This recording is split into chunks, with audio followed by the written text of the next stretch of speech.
কিছু বিভ্ৰান্তিমূলক বাতৰি আমি দেখা পাইছোঁ, বিশেষকৈ মোৰ বিৰুদ্ধে ষড়যন্ত্ৰ। কাৰণো খোৱাপানীত বি ঢালিলোঁ এতিয়ালৈকে মই গমেই পোৱা নাই। হিংসাই নে তেখেতৰ মোৰ প্ৰতি থকা বিদ্বেষ ভাৱ, বা যোৱা নিৰ্বাচনৰ সময়ত যথেষ্টখিনিভাৱে ষড়যন্ত্ৰ কৰিলে কিবা কাৰণত মই জিকিলোঁ, তাৰ বাবে হয়তো তেওঁলোকৰ মনত মোৰ প্ৰতি এটা হিংসাৰ ভাৱ থকা যেন মোৰ অনুভৱ হয়।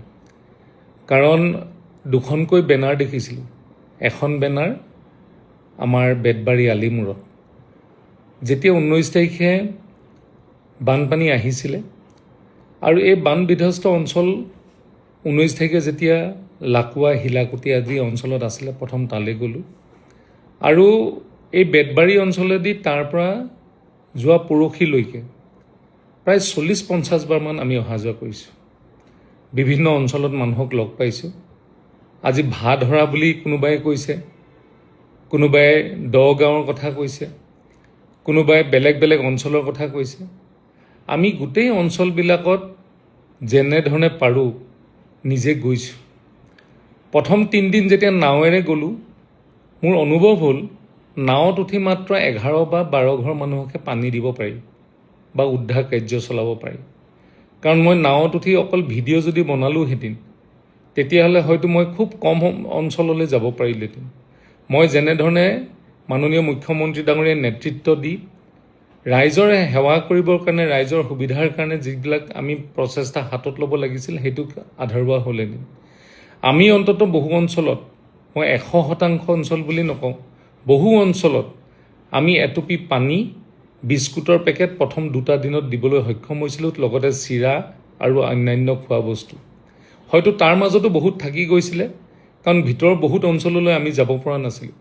ৰাইজে নিজেও সেৱা কৰিছিলে, বহু সাধাৰণ মানুহে আহি সেৱা কৰিছিলে।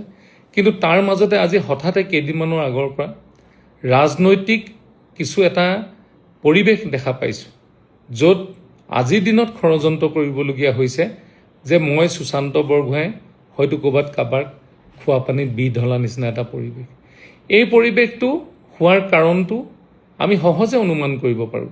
কাৰণ নহ'লে বেতবাৰী আলিমূৰত সুশান্ত বৰগোহাঁই ক'ত বুলি বেনাৰখন কেতিয়াও আঁৰি নিদিলেহেঁতেন। হয়তো ভা ধৰাৰ কথা নক'লেহেঁতেন। আজি যদি কোনোবাই ভা ধৰা কেম্পলৈ যায়, ভা ধৰা কেম্পৰ ৰাইজে ক'ব মই তেখেতসকলৰ কাৰণে কি কৰিলোঁ। প্ৰথম 4-5 দিন যেতিয়া তাত চাৰিওফালে পানী আছিলে, যেতিয়া কোনো যাব পৰা অৱস্থাত নাছিলে, কেম্পত থকা মানুহখিনি কি দুৰ্দশা অৱস্থা আছিলে তাৰ খবৰ কোনো নেৰাখিলে। যেতিয়া মই গৈ এটা জেনেৰেটৰ তাত তেওঁলোকক দিয়াৰ ব্যৱস্থা কৰিলোঁ, আৰু সেই জেনেৰেটৰ যোগেদি আমি নতুনকৈ মটৰ এটা দি পেলাই পানী ওপৰলৈ তুলি যিখিনি লেট্ৰিন বাথৰুম তেওঁলোকে ব্যৱহাৰ কৰিব নোৱাৰিছিলে, লেতেৰা থাকিব নোৱাৰা পৰিৱেশ হৈছিলে, গোন্ধত থাকিব নোৱাৰিছিলে, সেই লেট্ৰিন বাথৰুম চাফা কৰোৱাই পেলাই আমি তাত থকাৰ ব্যৱস্থা কৰিলোঁ, তাত মেডিকেল কেম্প কৰিলোঁ। তাৰ মাজেদি আমি সকলো অঞ্চলত যাবলৈ চেষ্টা কৰিছিলোঁ। কিন্তু মই ঘৰে ঘৰে যাব নোৱাৰোঁ। ঘৰে ঘৰে যোৱাৰ কথাটো এইকাৰণেই নাহে যে আমাৰ ইয়াতে প্ৰায় 18-20 হাজাৰটা পৰিয়াল আজি বানপানীত কবলত পৰিছে। মই 18-20 হাজাৰ পৰিয়ালৰ যদি 10 হাজাৰ পৰিয়ালো যাবলগীয়া হয়, দৈনিক মই যদি 100 ঘৰ মানুহৰ ঘৰলৈও যাওঁ, তথাপিও মই গৈ শেষ কৰিব নোৱাৰোঁ। কিন্তু যেতিয়া চৰকাৰৰ যিবিলাক ব্যৱস্থা, মোৰ ব্যক্তিগত যিটো প্ৰচেষ্টা, সেইবিলাক আমি প্ৰত্যেকজন কাৰ্যকৰ্তা, প্ৰত্যেকজন আমাৰ দলীয় কৰ্মী আৰু আমাৰ ভাল যিসকল আমাক পায়, সেইসকলৰ যোগেদি প্ৰত্যেকটো অঞ্চললৈ আমি প্ৰেৰণ কৰাৰ বাবে ব্যৱস্থা হাতত লৈছোঁ। হয়তো ইয়াতে ক'ৰবাত দিওঁতে এনেধৰণৰ হৈছে যে ক'ৰবাত পাবলগীয়া বস্তু কিছু কম আহিছে, বা পাবলগীয়া বস্তু ক'ৰবাত পোৱা নাই। কিন্তু সেইটো শতাংশ হিচাপে আমি যদি চাওঁ, খুব কম শতাংশ। কিন্তু ইয়াতে বহুতে এটা প্ৰচেষ্টা হাতত ল'লে যে সুশান্ত বৰগোহাঁই যেন সকলোৰে বাবে মূৰৰ কামনি হ'ল।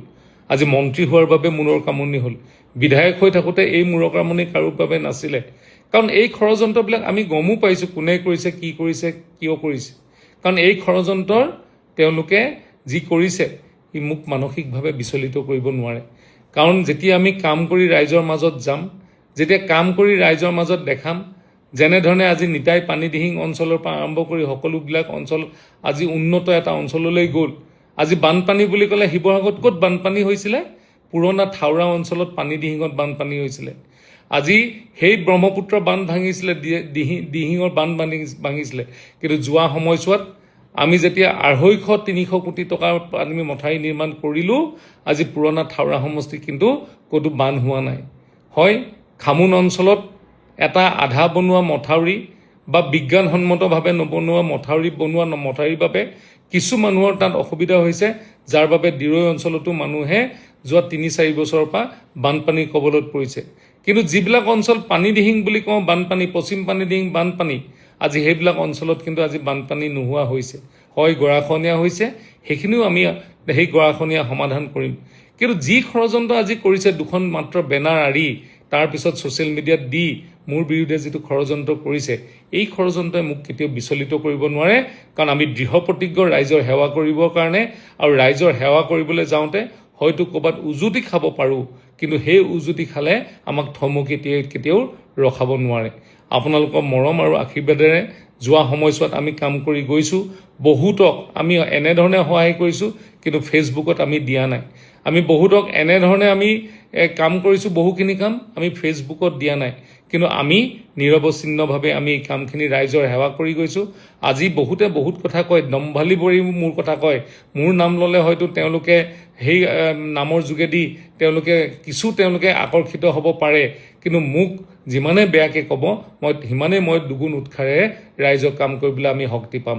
হয়তো ক'ৰবাত ভুল ভ্ৰান্তি হ'ব পাৰে, সেই ভুল ভ্ৰান্তিখিনি শুধৰাই ৰাইজৰ সেৱা কৰি যাম, আৰু সকলোবিলাকৰ কাৰণে যাতে আমি সমানে সকলোবিলাক কাম কৰি যাব পাৰোঁ, তাৰে মৰম আৰু আশীৰ্বাদ আপোনালোকৰ মাজত আমি পাইছোঁ। বিশেষ মই এই কথাটোৰ কাৰণে আজি ফেচবুকত আহিবলগীয়া হ'ল যে এই যিটো ষড়যন্ত্ৰ, এই ষড়যন্ত্ৰ আজি এটা প্ৰমাণিত কৰিছে যে এখন গাড়ী আজি আমি ছ'চিয়েল মিডিয়াত দেখিছোঁ, সুশান্ত বৰগোহাঁই বিস্কুট নালাগে বুলি ক'লে। মই স্পষ্টীকৰণ কৰিছোঁ যে সেই গাড়ীখন মই পঠোৱাও নাছিলোঁ, আৰু আমি কোনো বিস্কুট যোৱা সময়ছোৱাত প্ৰথম 2টা দিন বাদ দি কাকো আমি বিস্কুট দিয়াৰ এটাখন কোনো গাড়ী আমি পঠিওৱা নাই। অকল মোক সেয়াও প্ৰতিপন্ন কৰিবৰ কাৰণে এই ৰীলটো বনাই যিসকলে আজি ষড়যন্ত্ৰ কৰিছে, মই তেখেতসকলক বিনম্ৰভাৱে কৈছোঁ যে আপোনালোকে যদি ৰাজনীতি কৰিবলৈ আছে, সেই নিৰ্বাচনৰ সময়ত ৰাজনীতি কৰক। এই বিপদৰ সময়ত ৰাইজক সেৱা কৰাৰ কাৰণে মোক মানসিকভাৱে দুৰ্বল কৰিবলৈ চেষ্টা কৰিলেও মই কিন্তু কেতিয়াও দুৰ্বল নহওঁ, ৰাইজৰ বাবে সেৱা কৰি যাম। ধন্যবাদ।